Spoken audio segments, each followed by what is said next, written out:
جائز ضروریات احسن طریقے سے پوری ہو جائیں تو ایک کمفرٹیبل لائف. جو میں کمفرٹیبل کہتا ہوں تو وہ اسراف والی زندگی نہیں ہے. ریزنیبل لمٹس کے اندر. ٹھیک. تو جو بچ رہتا ہے میرے پاس وہ دوسروں کا حق ہے ان کو چلا جائے. تو ان اے وے جو آدمی مجھ سے اپنا حق آ کے وصول کر کے لے جاتا ہے وہ ان اے وے میں مجھ پر احسان کر رہا ہے. اچھا. کہ اس نے مجھے اس زحمت سے بچا لیا کہ میں کہاں تلاش کرتا پھرتا. وہ آیا مجھ سے لے گیا اور ایک احسان اور کر کے گیا ہے وہ. تو اس لیے میں دینے کی بات نہیں کرتا. ٹھیک. کہ جب وہ مجھ سے آ کے لے کے گیا، فرض کر لیجئے وہ 1 روپیہ لے کے گیا ہے تو رب تعالیٰ سے مجھے 10 مل جانے ہیں اسی دنیا ہی میں. تو وہ انفیکٹ مجھ سے کچھ لے کے نہیں گیا، مجھے دے کر گیا ہے 9 روپے. ٹھیک. تو مجھے تو اس کا احسان مند ہونا ہے. یہ ایک اس کے اندر تھوڑی سی ہماری جو سوچ ہے اس کو ٹھیک کرنے والی بات ہے کہ ہماری نیکی نیکی رہ جائے، وہ نیکی ضائع نہ ہونے پائے کسی طرح. ٹھیک. تو اگر ہم کسی کے لیے کچھ کرتے ہیں، کسی کی خدمت کرتے ہیں، تو یہ چیزیں ہمارے ذہن میں بڑی کلیئر ہونی چاہیے کہ یہ بندہ ہم پر احسان کر رہا ہے، یا ہم سے لے کے نہیں جا رہا، کچھ دے کر جا رہا ہے. ایسے دو کہ اپنے آپ کو بھی پتہ نہ چلے. یہ بات بڑی مطلب دل کو لگی ایک طرح سے، جیسے میں خامد سننے والے ہر آدمی کے دل کو لگی ہوگی. اس سے کیا مراد یہ لے رہے ہیں کہ وہ جب آدمی کسی کو دیتا ہے تو اپنے اندر ہی ایک تفاخر کی چیز آ جاتی ہے کہ دیکھو میں نے کتنا بڑا کام کیا، میں نے کسی کو کچھ دیا. اس سے اپنے آپ کو بچانا ہے. وہ یہ ہے کہ دیکھیے ایک روایت یہ میں نے پڑھی تھی جناب حضرت علی کرم اللہ وجہہ کے بارے میں کہ جناب حضرت علی کرم اللہ وجہہ جب کسی کو کچھ دیتے تھے تو نظریں جھکا کے دیتے تھے. اچھا. اس کے چہرے پر دیکھتے ہوئے نہیں دیتے تھے کہ وہ لینے والا شرمندہ نہ ہو. ٹھیک ہے. تو جب ہم اس انداز میں دیتے ہیں اور پھر اگلے لمحے بھلا دیتے ہیں تو ہماری نیکی نیکی رہ جاتی ہے. وہ جو ایک احساس تفاخر آپ نے بات کی جی. وہ آپ کے پروڈیوسر صاحب پھر اعتراض کریں کہ آپ نے بڑا موٹا لفظ استعمال کیا تھا. تو وہ جو احساس تفاخر پیدا ہوتا ہے ہمارے اندر، اس کو کرب کیا جانا چاہیے کیونکہ وہ انتہائی خوفناک چیز ہے. جی. وہ خوفناک اس سینس میں ہے کہ ہماری نیکی اس وقت تک نیکی رہتی ہے جب تک کہ ہمیں یہ احساس نہیں ہوتا کہ میں نیکی کر رہا ہوں. اچھا. ہماری نیکی اس وقت تک نیکی رہتی ہے جب تک کہ ہمیں احساس نہیں ہو جاتا کہ میں میں نیکی کر رہا ہوں. جہاں یہ احساس آیا کہ میں نیکی کر رہا ہوں تو میرے اندر ایک فخر کا احساس پیدا ہو جائے گا. ٹھیک ہے. وہ مجھے تکبر کی طرف لے جائے گا. ٹھیک ہے. اور ایک بار تکبر آیا تو میں تو گیا. اس لیے میں ایک عرض کیا کرتا ہوں ہمیشہ کہ نیکی میں اور تکبر میں صرف ایک ہیئر لائن ڈفرنس ہے، اور وہ ہیئر لائن ڈفرنس یہی ہے کہ یہ احساس نہ ہونے پائے. یہی احساس رہے کہ میں زندگی میں کچھ کر نہیں سکا معاشرہ گناہوں کے. اگر یہ جنرلی ایک تو ہے زبانی کلامی، اگر جنرلی یہ احساس رہا میرے اندر کہ میں زندگی میں سوائے گناہوں کے کچھ کر نہیں سکا تو یہ چیز مجھے مہمیز کرتی رہے گی نیکی کی طرف جانے کو کہ میں نیکی زیادہ سے زیادہ کروں. یہ جیسے علم کے بارے میں آپ کے ساتھ ایک پروگرام میں بات ہو رہی تھی میری، تو میں اس میں یہ عرض کر رہا تھا کہ جو شخص کم علم ہوگا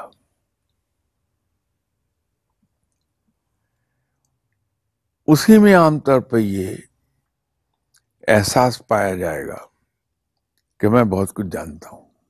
ٹھیک ہے. اور جو واقعی علم والا ہے وہ ہمیشہ اسی ایک احساس میں مبتلا رہتا ہے کہ میں کچھ سیکھ نہیں سکا, کچھ جان نہیں سکا. تو یہ نیکی میں بھی تو اگر میرے اندر یہ احساس ہر وقت جاگتا رہے کہ میں سوائے گناہوں کے اور کچھ کر نہیں سکا, نیکی کی طرف جا نہیں سکا. وہ حضرت ابن عربی کا ہے نا کہ العلم و حجاب الاکبر, علم سب سے بڑا پردہ ہے. پردہ ہے. یعنی ایک طرف تو کھلانے والی بات ہے, عقل کی جو کم علم ہے وہ سمجھتا ہے کہ اتنی سی چیز میں نے حاصل کر لی اور تمام علوم سے پردہ اٹھ گیا, اور ایک طرف وہ ہے اتنا بڑا عالم جو کہہ رہے ہیں کہ سب سے بڑا پردہ وہ پڑ گیا ہے کہ وہ ایک اور دریا کا, میں پہلے بھی سنا چکا ہے کہ اور دریا کا سامنا تھا منیر مجھ کو, میں ایک دریا کے پار اترا تو میں نے دیکھا. تو آپ کو سمندر کی وسعت اور اس کی ہیبت, جی, اس کا احساس ہی نہیں ہو پاتا جب تک کہ آپ ہائی سیز کے درمیان میں نہ ہوں. جی جی. تو جب آپ ہائی سیز میں ہوتے ہیں تو وہاں آ کے اللہ کی قدرت کا بھی ایک ادراک ہوتا ہے کہ کیا اونچی شان والا ہے, کیا قدرت رکھتا ہے وہ, اور یہ بھی احساس ہوتا ہے کہ سمندر کتنا بڑا ہے. تو علم کے سمندر میں جب آدمی اتر جائے, ایک بار علم کے ہائی سیز میں اتر جائے, تو وہاں اس کو یہ احساس ہونے لگتا ہے کہ میں تو ابھی کچھ جانتا ہی نہیں, یہ تو دنیا ہی بڑی وسیع ہے. تو جہاں تصوف کے بارے میں ایک چیز میں عرض کرتا ہوں کہ یہ وہ راہ ہے جس کی منزل تک کوئی نہیں پہنچتا, اس پر چلنے والا ہمیشہ راہ رو ہوتا ہے. اچھا. منزل نہیں ملتی ہے. منزل ملی تو ایک ہی ہستی صلی اللہ علیہ وآلہ وسلم کو ملی. آپ صلی اللہ علیہ وآلہ وسلم کے علاوہ کوئی منزل کو نہیں پہنچا ہے. ٹھیک ہے. سب اس راہ کے مسافر ہیں. علم کے بارے میں بھی میں یہی کچھ ایک عرض کرتا ہوں جی, کہ علم کی انتہا کہاں ہے یہ کسی کو نہیں پتا. اس کے بارے میں یوں ہی ہوتا ہے کہ یہ شاید لامتناہی ہے, اس کی کوئی حد نہیں ہے. اور جوں اس راہ پہ آگے بڑھتا جاتا ہے انسان کو اپنی کم مائگی کا, اپنے چھوٹے ہونے کا احساس بڑھتا جاتا ہے. وہ کیا نیوٹن نے اچھا کہا تھا نا کہ knowledge is a vast sea, علم ایک وسیع سمندر ہے, and I am standing its shores collecting pebbles, اور میں اس کے کنارے کھڑا ہوا پتھر کنکریاں چن رہا ہوں. بس حقیقت میں وہی ہے. آپ کی اجازت ہو تو اگلے سوال کی طرف چل پڑیں. اچھا, وہ یہ ہے کہ ہم رسول اکرم صلی اللہ علیہ وسلم پر برکت بھیجتے ہیں, تو اس کے صلے میں کیا ہمیں بھی برکت ملتی ہے؟ بے شک, بے شک. آپ صلی اللہ علیہ وسلم پر جو آدمی درود و سلام بھیجتا ہے, جی, یہ برکت اسی درود شریف کا حصہ ہے, درود ابراہیمی میں. تو وہ تو نوازا جاتا ہے بندہ رب کی طرف سے بھی. ٹھیک ہے. اس لیے کہ ہم رب تعالیٰ کے محبوب صلی اللہ علیہ وسلم پر درود و سلام بھیج رہے ہیں, ان کو برکت بھیج رہے ہیں, تو اس کا انعام تو بہت بڑا ہے. ایک تو میں سب سے بڑی چیز یہ ہے عام آدمی کے لیے جاننا کہ رسول اکرم صلی اللہ علیہ وسلم کو ہماری ضرورت نہیں ہے برکت کی. بے شک نہیں, یہ ہماری ہی ضرورت ہے کہ ہم برکت بھیج رہے ہیں اور درود و سلام بھیج رہے ہیں. وہ اس سے بہت ماورا ہے. جی, بہت بلند ہے. یہ تو ہم جب درود شریف پڑھتے ہیں, آپ صلی اللہ علیہ وآلہ وسلم پر درود و سلام بھیجتے ہیں, تو در حقیقت وہ ایک اظہار احسان مندی ہے.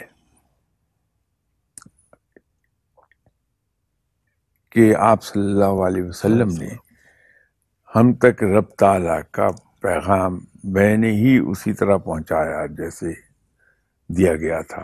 ٹھیک ہے. تو وہ جو ایک سلامتی کا راستہ آپ صلی اللہ علیہ وسلم نے ہمیں دکھا دیا، اس کے احسان مندی کے اظہار کے طور پہ، ورنہ آپ صلی اللہ علیہ وسلم تو ان چیزوں سے بہت بلند ہیں. جی. انہیں قطعاً یہ ضرورت نہیں ہے.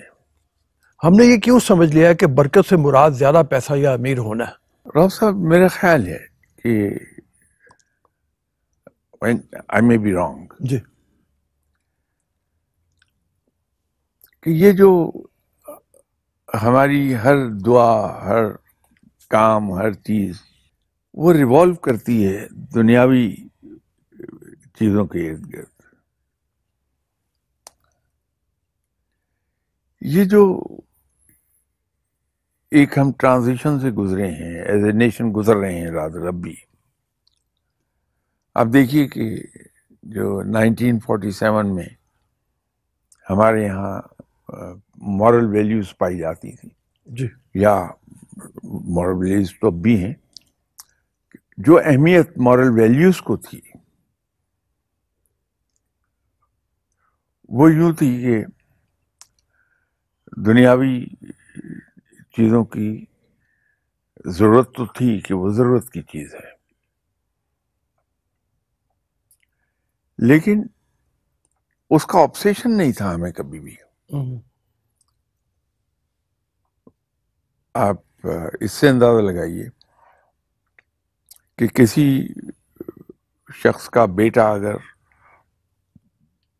بری صحبت میں جانے کے نتیجے میں ایک ڈفرینٹ پرسنالٹی ہو جاتا تھا، تو فیملی شرم کے مارے محلہ چھوڑ جاتی تھی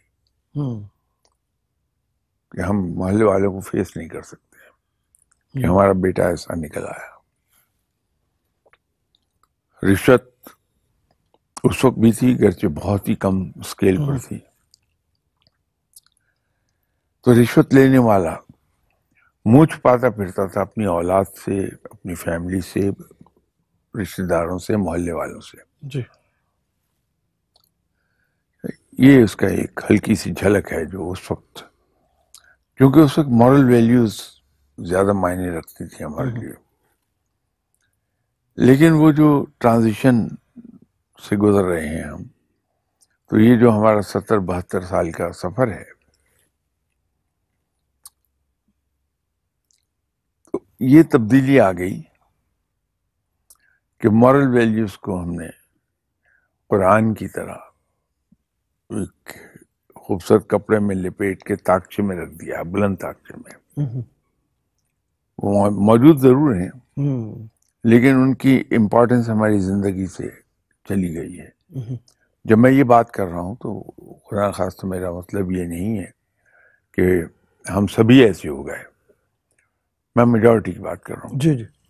ورنہ الحمدللہ آج بھی ہمارے یہاں 20-25% ایسے لوگ مل جائیں گے جن کے نزدیک مورل ویلیوز انتہائی اہم ہیں. لوگ موجود ہیں، لیکن میجورٹی کی ہم بات کرتے ہیں. ٹھیک. تو میرے نزدیک وہ جو ایک شفٹ ہوا ہے، میرا فوکس مورل ویلیوز سے ہٹ کے میٹیریل چیزوں پر گیا. اس کے نتیجے میں یہ ہو گیا کہ ابھی آپ رب سے جب ہم مانگ رہے ہوتے ہیں، دعائیں کر رہے ہوتے ہیں، تو ذرا دیکھیے کہ ایک بڑی پرسنٹیج ہم میں لوگوں کی دعا کیا ہے. میں بھی یہی دعا مانگتا ہوں کہ اللہ میرا یہ دنیاوی کام کر دے، یا اللہ میری پوسٹنگ فلاں جگہ ہو جائے، یا اللہ مجھے یہ پروموشن مل جائے، یا اللہ میری لاٹری نکل آئے، میرا بانڈ نکل آئے. یہ سب میں کر رہا ہوں. در حقیقت اگر ہم اس پہ ایک نظر ڈالیں بھی شرم آئے گی ہمیں. ہم اپنی زندگی میں اس وقت 4 گھنٹے کام کرتے ہیں کہ ہماری کار چلے، 2 گھنٹے کام کرتے ہیں کہ ہمارا اے سی چلے، 3 گھنٹے کام کرتے ہیں کہ کچن چلے، ساری دن ہم نے اپنا اگر گزار لیا تو پتہ چلے 24 گھنٹے میں 12 14 15 گھنٹے ہم موٹر سائیکل چلانے، کار چلانے، اے سی چلانے اس کے لیے کام کر رہے ہیں. کیا اس وجہ سے خیر و برکت ختم نہیں ہو گئی اور اسی کے اثرات ہمارے معاشرے پہ نہیں پڑ رہے؟ برکت تو اس وقت اڑتی ہے جب دنیاوی چیزوں کے حوالے سے میرے لیے میری اپنی ذات ہی سب کچھ ہو جائے. جب میرا فوکس اپنی ذات پر رہ جائے گا، میں اپنے ارد گرد بسنے والے دوست احباب، بہن بھائی، رشتہ دار، ان سے میں لاپرواہ ہو جاؤں گا کہ جو کچھ میں اپنی محنت سے کما رہا ہوں اس پر تو میرا اور میری فیملی کا حق ہے، ان کو کیوں دوں میں؟ تو برکت اڑ جائے گی. یہ تو ایک بڑی پکی بات میں آپ سے عرض کر دوں. ٹھیک. یہ ہو ہی نہیں سکتا کہ پھر برکت رہ جائے گھر میں. تو وہ تو ایک علیحدہ سے ایشو بن جائے گا کہ رب سے کس طرح سے حاصل کیا جائے. میں ایک صاحب کو جانتا ہوں اور ان کے بارے میں اکثر، دنیا میں نہیں ہے، اللہ تعالیٰ نے جنت میں جگہ دی، درجات بلند فرمائے، دنیا سے چلے گئے. تو آج بھی میں ان کے بارے میں ایک بات کہتا ہوں کہ وہ انسان نہیں، فرشتہ تھے. اچھا. یہ میری وائف کے چچا تھے. اچھا. ان کی سیلری بہت ہی محدود تھی. ایم ای ایس میں وہ اسٹور کلرک تھے. لیکن میں نے انہیں دیکھا کہ اتنی محدود آمدنی ہونے کے باوجود ان کے کثیر العیال تھے. وہ ان کے بچے ماشاءاللہ زیادہ تھے. جب بھی عید ہوتی تھی، چونکہ ان کے میرے وائف کے والد کی ڈیتھ ہو گئی بھی تھی، تو میں نے انہیں دیکھا کہ وہ کینٹونمنٹ سے بائیسیکل پہ چلتے تھے، کیریئر پر کیک کے ڈبے رکھے ہوتے تھے. سب سے پہلے وہ اپنی بھتیجے کے گھر آ کے کیک کا وہ ڈبہ، 1 پاؤنڈ کا کیک اور 5 روپے وہ دے کے جاتے تھے. اس کے بعد اپنی بیٹیوں کے گھر جاتے تھے ان کو عید دینے کے لیے. اچھا. یہ جو ایک ان کی پرائیورٹی کا آرڈر تھا، پہلے میں بھتیجے کو دوں گا، پھر اسی طرح بقرہ عید پہ قربانی کا گوشت وہ سب سے پہلے بھتیجے کو دیں گے. یہ مبارک ہیں یہ لوگ جن کو رب تعالیٰ نے یہ سمجھ عطا فرمائی ہوئی ہے کہ وہ اپنی ذات سے باہر نکل کر دوسروں کو دیکھتے ہیں. اپنی ذات ان کی اہم نہیں ہے جتنی ان کے لیے دوسرے لوگ اہم ہیں. تو یہ وہ لوگ ہیں، اور میں نے ان کو دیکھا پریکٹیکلی. جیسے میں نے پہلے بھی 2 بار عرض کیا کہ ان کی آمدنی بڑی محدود تھی اور کثیر الاولاد تھے. جی. ان کے صاحبزادیوں کی شادیاں بھی بڑے مزے سے ہو گئیں اسی سیلری میں، اور ان کے بیٹوں کی بھی شادیاں ہو گئی بڑا کمفرٹیبلی. اور ایسا نہیں ہے کہ انہیں قرض لینا پڑا ہو.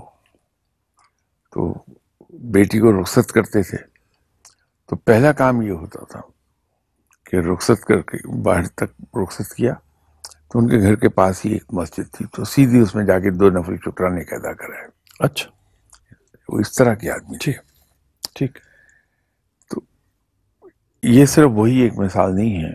آپ اپنے ارد گرد نظر دوڑائیں گے جی تو ان لوگوں کو آپ جب دیکھیں گے جو اپنی ذات سے باہر نکل کے دوسروں کا خیال کرتے ہیں، ان کے نزدیک دوسرے زیادہ اہم ہیں. بنسبت اپنی ذات کے اللہ تعالیٰ انہیں بہت برکت عطا فرماتا ہے.